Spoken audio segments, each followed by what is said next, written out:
The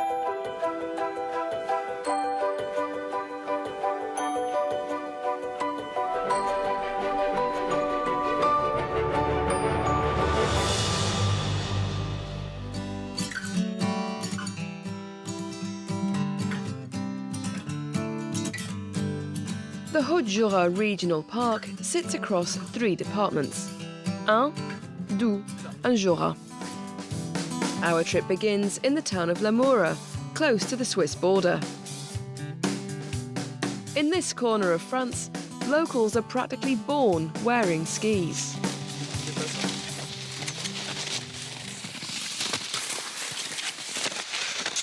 This weekend is the Envolée Nordique, a 45-kilometre race in which almost 1,200 people compete in pairs.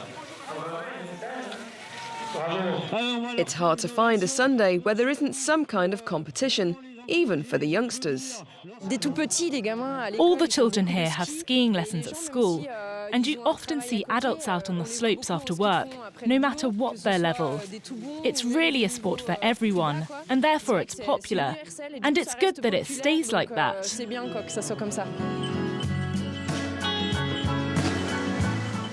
For another outdoor adventure, we head to the gorge at nearby Abîme. It's a wild and rugged spot, popular with hikers. We didn't know what to expect from the ice, but it certainly makes the whole thing more magical. And in the summer it's great because it's a refreshing spot to come to when it's hot in town. In the tiny town of La Cure, there's another special attraction that keeps pulling in the tourists. This restaurant has one rather peculiar feature. You enter its doors in France, but leave in Switzerland. In bureaucratic terms, you don't really know where to tax this building.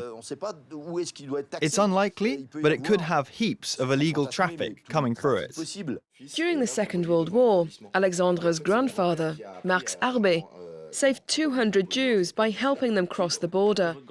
He would later be honoured by Yad Vashem as one of the righteous among the nations. He was the leader of the Jouve network. Their mission was to get people safely over the border. He snuck them out on the first floor, right under the noses of the Germans, out through the attic and into Switzerland.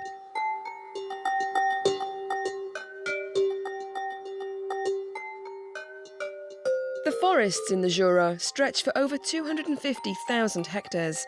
That's half of the department. We're heading now to the Forêt du Massacre, where Valentin has been hired by park authorities to tell visitors more about one local protected species. The large grouse is a bird belonging to the Tetraonidae family. The Jura region houses its second biggest population in France, the biggest being in the Pyrenees. What else can we find here other than grouse? With regards to wildlife, the lynx is common here, of course, and after that there are all the classics like foxes, roe deer, boars, chamois and badgers. Next we turn 40 kilometres north to a wildlife park near Chaux-Neuve. Visitors here can get up close and personal with some exotic animals. Oh, he's hungry. He's eaten everything.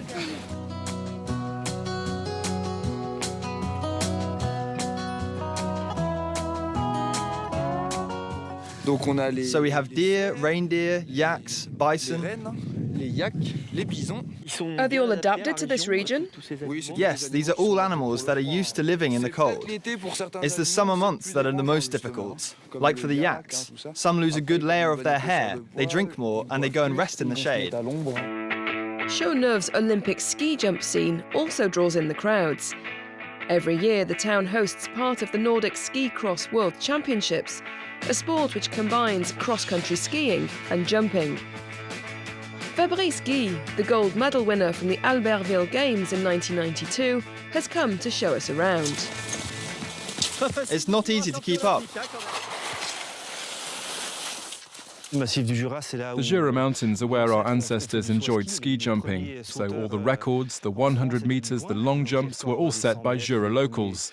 Chaux Neuve was built in 1989, and since then lots of World Cups have been held here. The 20th international tournament was held this winter. 120 metres up, at the top of the slope, the view is breathtaking. But the ski jumpers rarely have time to appreciate the landscape. The jump is 80 metres long at 85 kilometres an hour. It's just like a car accelerating. Our final stop is the enchanting Saint-Point Lake, which is totally frozen over.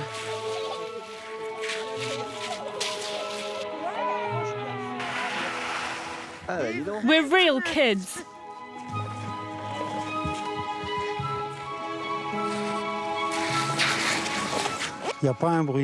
There's not a single noise, just the sound of the blades gliding over the ice. It's amazing. But these lucky skaters only have a few weeks to enjoy this natural ice rink. To avoid any accidents, local communities have decided to ban all sporting activities on the lake.